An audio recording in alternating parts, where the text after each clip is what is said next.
L'actualité te fait bonjour. Oui, bonjour chef.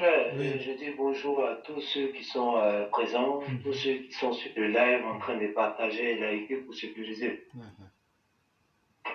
Chef, nous on pose toujours des questions, même si les gens pensent qu'on est bête, on va continuer à poser des questions. Et Mhm. ceux qui veulent comprendre vont essayer de réfléchir pour aller au-delà même de ce qu'on constate et ce qu'on ne peut pas les expliquer. Chef, concernant la situation de Sorobio, qui en même temps rejoint le comportement des politiciens et tout. On a déjà posé cette question-là. Est-ce que ce grand monsieur, même qu'on soutient là, veut juste contrôler son temps et après son passage, ce qui va se passer, bon, de toute façon, lui, il a déjà contrôlé son temps, il a maîtrisé son temps, et le reste qui va venir après, là, c'est pas ce problème. Est-ce que c'est à ça qu'on est en train d'aller? Parce que ce qui nous fait peur, et qu'on avait dit peut-être en 2020, 2021, les grandes lignes sont en train de se dessiner. Et on continue toujours d'interpeller nos autorités concernant l'irresponsabilité de ces, je ne vais même pas les appeler opposants parce qu'ils ne font rien dans le sens même de l'opposition et même le bien-être de l'opposition, mais au contraire des voyous qui se sont cachés comme ça sous le manteau politique. Est-ce qu'on doit attendre de constater les dégâts d'abord avant d'agir? En tout cas, nous, on est déjà prêts, on voit ce qui vient. Et chacun se prépare comme il peut. Mais quand je dis nous, c'est quelque part les autorités même qui ont la garantie de vie et de la quiétude des Ivoiriens. Est-ce qu'ils doivent attendre de constater les dégâts d'abord avant d'agir? Il y a pas mal de pays où il y a des opposants, mais on les a mis dans les rangs.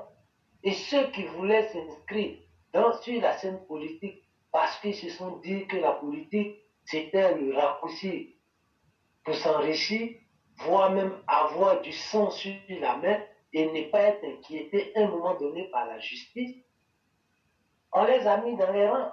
Et ceux qui ne voulaient pas comprendre ce message-là, bah, sont partis en prison. Et la vie continue.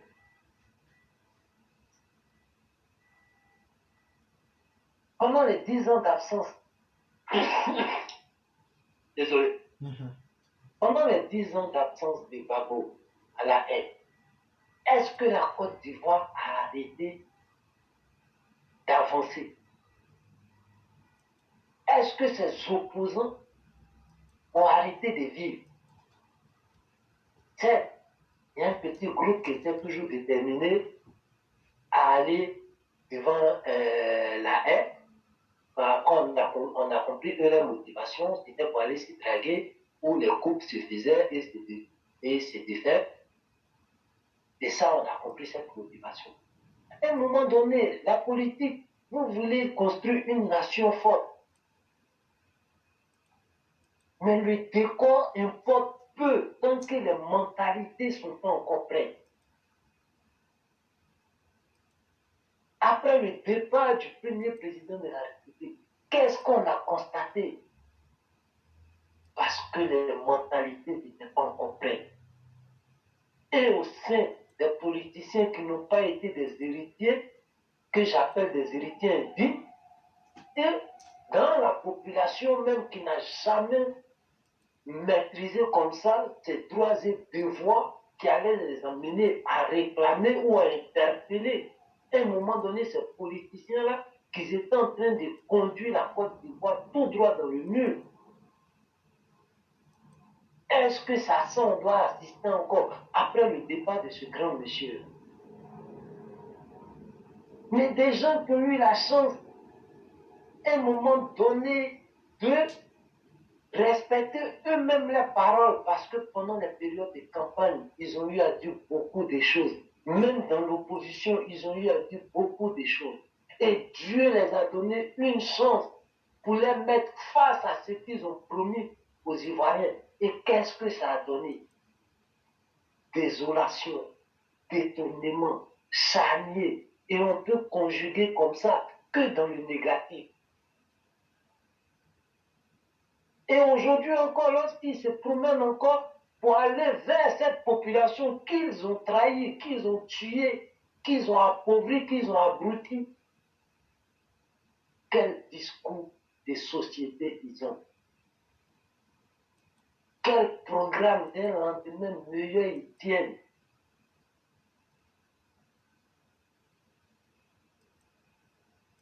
Parce qu'aujourd'hui, le décor qu'on voit, oui, c'est joli. Mais qui sont ceux qui vont entretenir? Est-ce qu'ils savent que c'est un héritage qu'on doit entretenir? Aux Ivoiriens, le gouvernement fait quoi dans tout ça? Puis, ils vont s'amouracher avec ces personnes-là,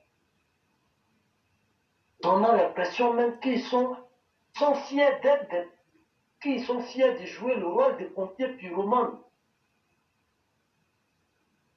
Parce que voir tout ça là, et taper œil, pour venir peut-être en 2005 nous dire, faites-nous confiance parce que ceux qui sont en face là, vous connaissez déjà la mentalité, et si le 6 devient 9, mais c'est avec ça encore, on séduit le peuple comme programme de campagne.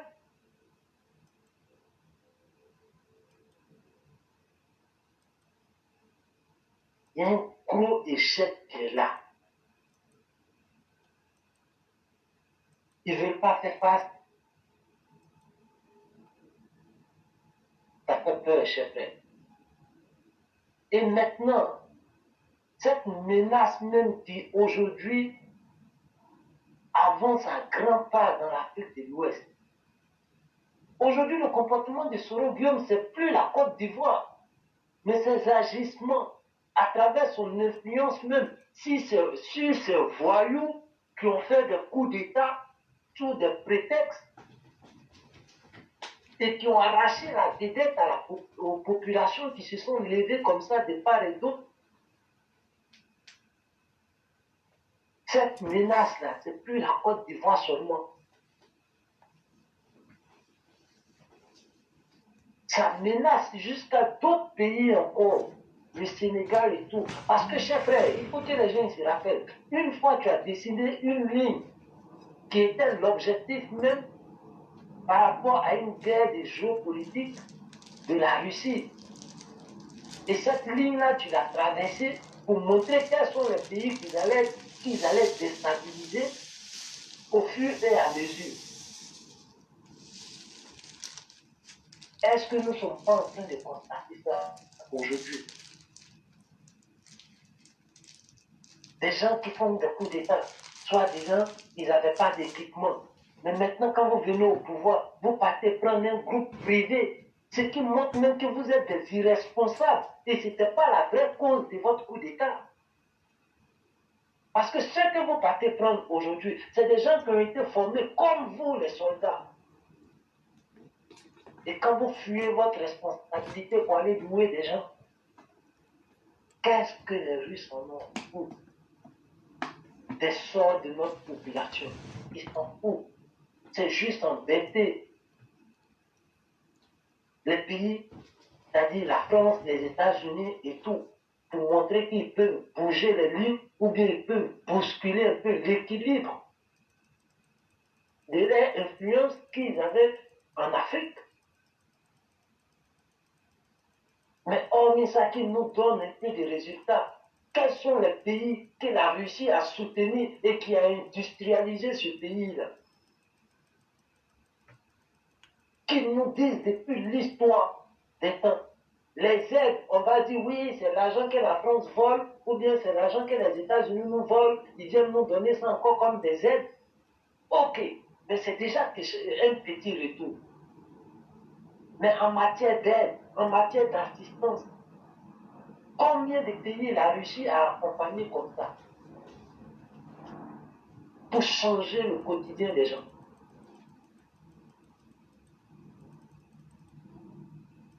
Regardez la plupart des pays russophones qui sont fidèles même à Poutine. Est-ce qu'il y a une démocratie là-bas?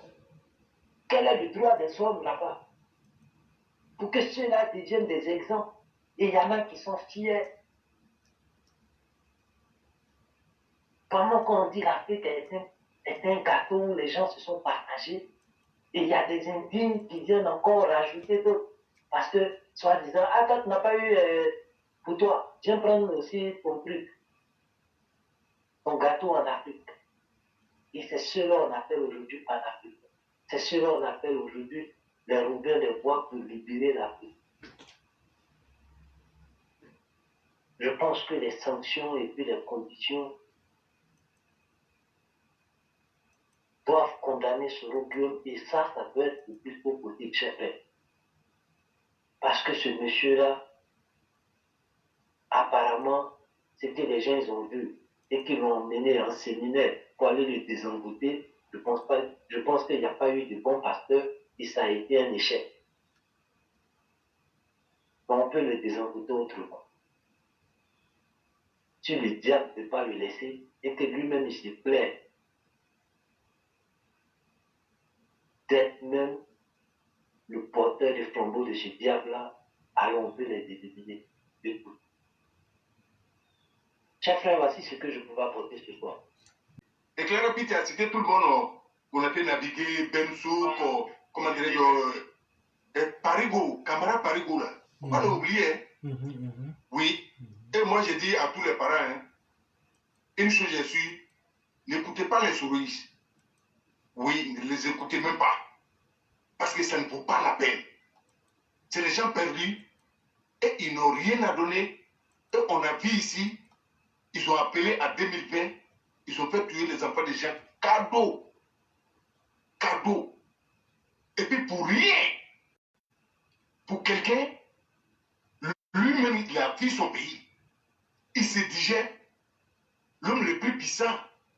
Chers parents, il y a un moment passé à Boaké, Guillaume Sorola. Si tu lui demandais que c'est Dieu qui nous a créé, il va te dire c'est pas Dieu qui nous a créé. Chers parents, lors de l'une de ces interventions, où lui-même il a dit, hein, il dit lui il se trouvait le plus puissant. Il a dit ça, non? Il a dit ça. Dieu merci. Tout ça là, c'est pas hasard. C'est pas hasard. Tout le pouvoir c'était. Parce qu'il sait qu'il a perdu ce pouvoir qu'il avait. Mais le moment où il disait ça là, il n'était rien, lui-même il sait. Mais Dieu est rentré dans lui. Lui-même il a fait sortir. Mais c'est passé inaperçu. Il n'y a rien qui est hasard. C'est un jeune du Côte d'Ivoire. Ses frères. Partout, là où on va se trouver, un homme ne peut pas tout connaître. Mais il y a des gens qui ne connaissent rien, qui ont vu des trucs. Ceux qui connaissent beaucoup de choses, ils n'ont pas vu. Wallahi, il ne sous-estime pas Guillaume Soro. Il est dangereux. Mais en même temps, il n'est rien. Je ne sais pas si vous allez me comprendre ce que j'ai dit là. Attends, je vais expliquer. Voilà. Soro Guillaume là, il n'y a pas quelqu'un qui est plus peureux que lui.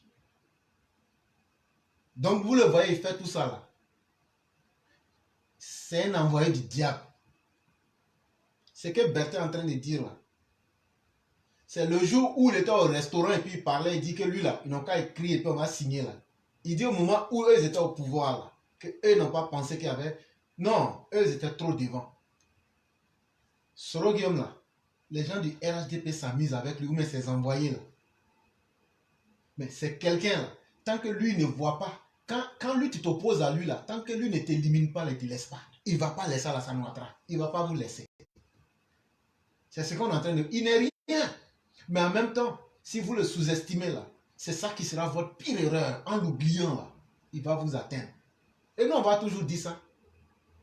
Parce que nous, on a connu Soro Guillaume. Quand on l'a connu là, on a passé de nombreuses années avec lui. Donc quand on parle là, on sait de quoi on parle. Mais Dieu merci, peut-être que nous, on a menti hier. Mais aujourd'hui, quand des gens restent au Mali, au Burkina, en Guinée, pour dire les mêmes choses qu'on disait, pour dire qu'eux, ils ont expérimenté ça, je crois que notre mensonge d'hier est devenu une vérité. Mais en réalité, c'est quelqu'un là. Dans son fond, là, il n'y a rien là-bas. Il ne sait que faire le mal. Et ça, il ne faut pas sous-estimer le mal qu'il peut faire. Le cyclone, vous avez la parole. Merci beaucoup, éclairé. Chers parents, Guillaume Soro, j'ai dit, c'est pas parce qu'on m'a expliqué. J'ai dit, on m'a pas expliqué. Je vous explique. Les nouveaux-nés, clinique Diabaté, centrale de Boaké, les cliniques là, les femmes qui venaient, excusez-moi les Mao, les femmes qui accouchaient fraîchement les bébés, les gars viennent voler le bébé là, vivant. Guillaume Soro partait faire quoi avec ça? Et puis enterrer vivant, bébé là vivant. Avec son marabout, il a fait ça. Son marabout gambien. Avec son marabout. Avec Dosso Bama qui était à Boaké là. Lui aussi faisait ça. Et tous ont fait ce minima. Il est toujours à Boaké? On dit, bon, j'apprends qu'ils l'ont attrapé, il était en prison, puis il est mort, bon, je sais. Ce que je suis, bon, j'ai pas ces nouvelles. Ils ont fait du tort à la population. Ceux qui ont un peu de moyens, qui sont connus à Boaké, et tous sont laissés Boaké. C'était la chasse aux sorcières. Quand Soro sait que ça va un peu chez toi, il partait te cambrioler puis t'assassiner. Ça n'avait rien à voir avec tout ce qu'on est en train de dire.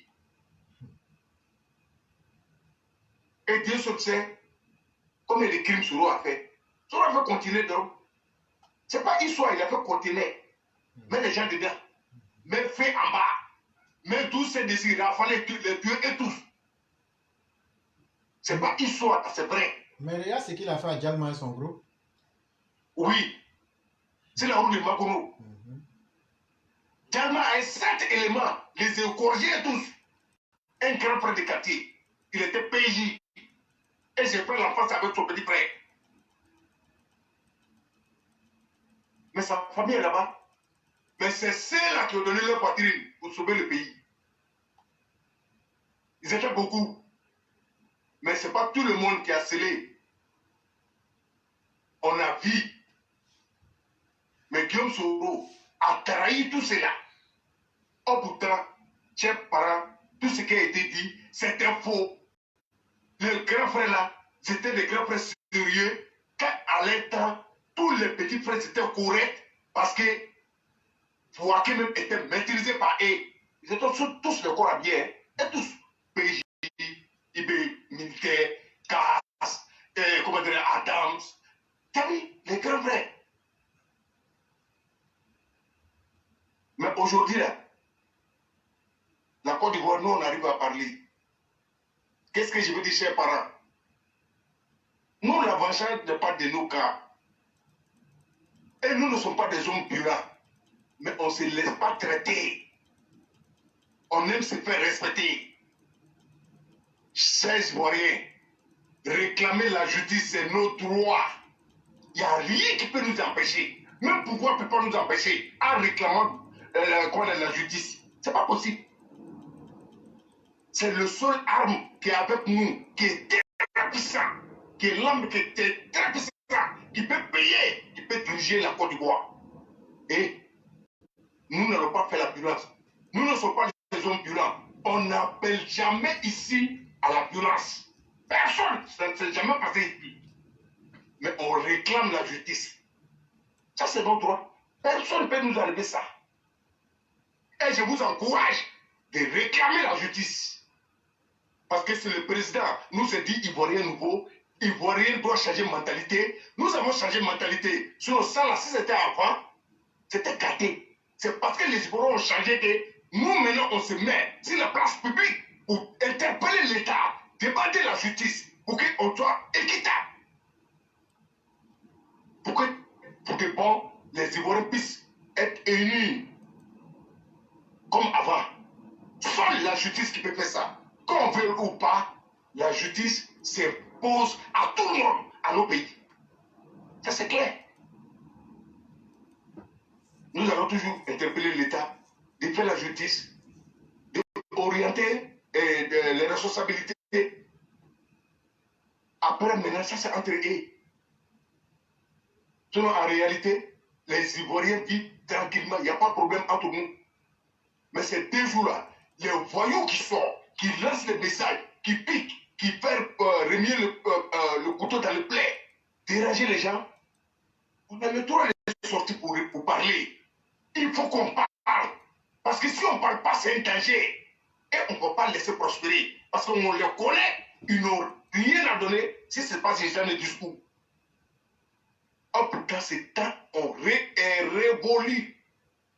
Dieu merci, aujourd'hui, il y a la libre expression. Et il parle, il dit ce qu'il veut, jusqu'à une menace. On dit Dieu merci, Côte d'Ivoire, ça va. Mais c'est quoi qui va nous empêcher? Et à l'instant, est-ce qu'on pourrait parler? On ne pouvait même pas sortir dans nos maisons. On a fait 4 mois dans nos secteurs, quartiers, on ne peut pas sortir. Que des tueries. Il faut qu'on se regarde droit dans les yeux, se dire la vérité et réclamer la justice dans le respect. Et c'est ce qu'on est en train de faire. On n'insiste personne à la violence. Mais tous les militaires doivent être, tous les Ivoiriens doivent être debout. Parce que chacun d'entre nous était victime de cette affaire. Ayatollah ça ce temps-là est passé. Dieu même fait la justice. Dieu même son nom là, c'est la justice. Clair, précis. Oui. Nous allons toujours soutenir le président de la République et encourager tous ceux qui sont prêts dans la vision du président de la République. Nous sommes avec vous.